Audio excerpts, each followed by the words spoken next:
Hi, this is Michael Wojcik with another Rochester City Council special update. Today I'm going to talk to you about bicycle infrastructure and what we can potentially accomplish in the next few years.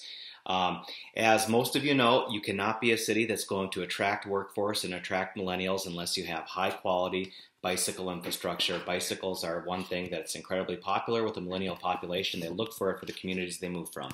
Recently it came out that yet again Rochester had net negative migration. We have effectively been growing as a community for 35 years despite the fact that more Americans choose to leave Rochester than come here. We're growing because our birth rate is much higher than our death rate, and also because of international migration. We know that we have some great bicycle facilities, trails in the city of Rochester, but they don't connect up and they don't get people to where they need to go, like the core of the city. So what I'm going to do is I'm going to talk to you about seven possible pieces of infrastructure that are either in planning or potentially part of the future. These are all very exciting things that can help connect our community.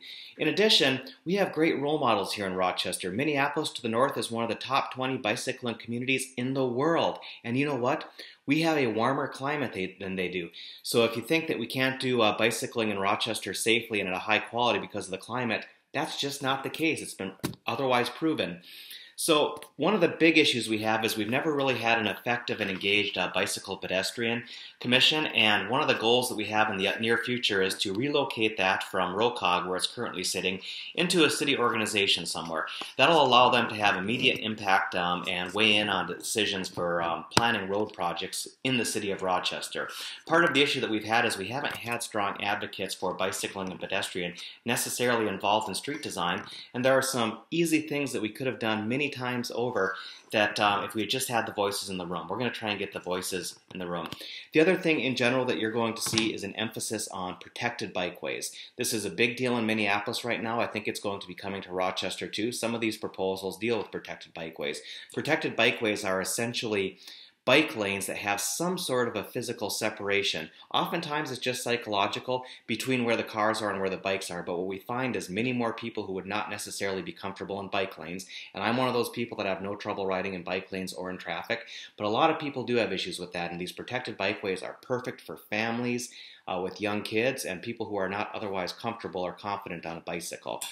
Ultimately, the best thing we can do to make bicycling safe and effective in the city of Rochester is increase the numbers. There are safety in numbers where people expect to see bicycles.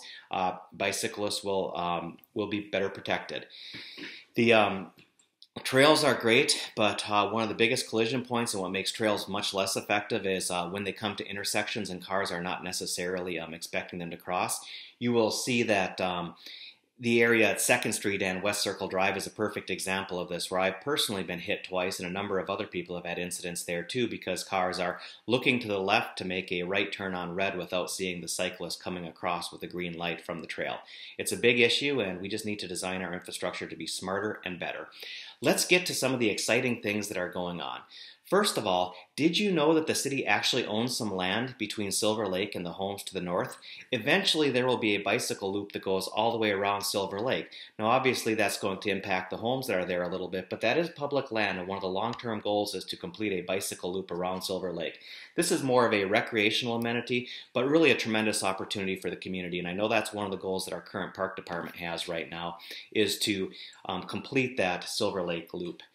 Another park that is missing key connections is actually Soldiers Field, just south of downtown. The second piece of exciting infrastructure is the planning for Soldiers Field eventually calls for bike paths on both sides of the Zumbro River through Soldiers Field Park. Right now you kind of have to take a roundabout way through the neighborhood or go around the golf course. Either way, it's not a particularly fun or attractive ride. In the future you'll be able to go right along the river there and make that connection, and that's going to help connect those southwestern neighborhoods better to the downtown as well. It's about addressing those pieces of missing infrastructure. A third gap that I'm excited about getting fixed is essentially in Kutsky Park between 16th Avenue and the frontage road. Once you get to the frontage road, you have a beautiful connection under 52 and out to the amazing Cascade Lake Regional Park where you can ride around the lake, but there's a little bit of a missing gap between 16th Avenue and the frontage road. My hope is working with private developers as that area redevelops, we'll be able to insert the trail in there, close that missing gap, and in addition, make sure we get the trail underneath 16th Avenue and then also underneath 11th Avenue to truly make that a trail that works for everybody, because those at-grade crossings can be difficult for a lot of families. Hopefully, as development takes off and there's a lot of interest in that area, we can do something spectacular with the trail system there and better tie together our system. Next up, something that kind of a crazy idea I threw out maybe 4 or 5 years ago, and it seems to have stuck, and it seems to be in the early planning phases right now. But 12th Avenue, one of the things about the St. Mary's area, and this affects the Southwest, Falwell, and Kutzke Park neighborhoods, is there's not real great connection to parks except for the folks that are right on St. Mary's Park up there. One of the concepts that we're talking about is taking 12th Avenue northwest, southwest through Kutzke Park and making a 4-block greenway that goes from one of the prominent entrances to the St. Mary's Hospital all the way down to an easement connection that we have at Kutzke Park. Now, there's going to be some driveway accesses along there, so there's a little bit of tricks that we have to pull, because it does have to be accessible for vehicles as well, but predominantly it can be a beautiful green space that benefits the visitors to the community and those trying to get to or from safely to St. Mary's. Once that'll also connect the St. Mary's campus to the rest of the regional trail system here in Rochester. So that's another thing I'm pretty excited about. And as we're talking about St. Mary's Place, DMC, and some of these developments, this is one of those critical pieces of infrastructure we're looking to put in there. It's only 4 blocks, but it's going to make an amazing difference for the neighborhoods, the visitors, the employees at St. Mary's Hospital.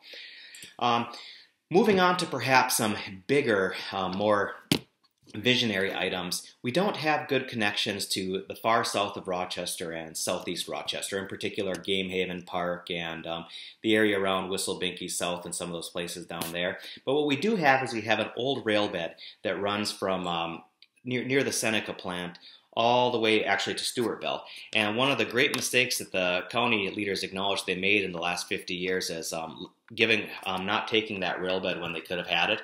As such, it's privately owned by Seneca, but it's my long-term goal to come to some sort of an agreement where we can put a regional trail system in and share that right-of-way with Seneca and basically connect the near southeast all the way out past Fleet Farm, potentially eventually down to the airport area in Stewartville. There's a state regional trail that's been approved that way, but that's one of the critical pieces of the community that just doesn't have a connection right there. Kind of related to that one, we're in the process of creating a trail system that runs out to Chester Woods and then eventually the great city of Eoda and onto the state loop that's long-term plan out in that area. So that'll better connect us out into the regional system. My guess is people will use that just like they use the Douglas Trail to Pine Island today, which is very heavily used.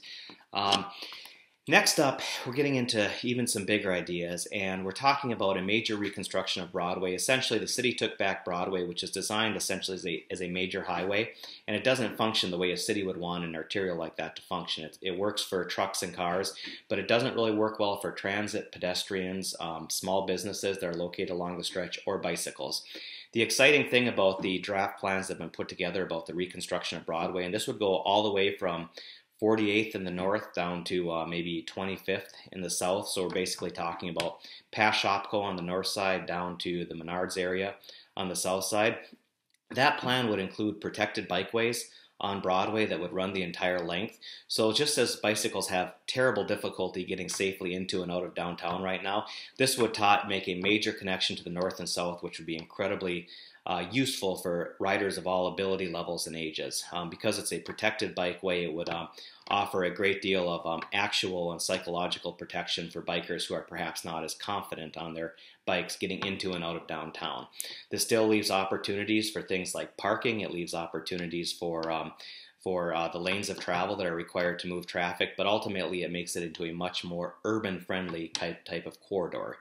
And lastly, one that is in process now and I believe is going to be totally transformational to the city of Rochester is the City Loop. We've actually already approved the contract for the engineering and design of this. We don't know how it's going to end up, but what it is, it's based on the cultural trail in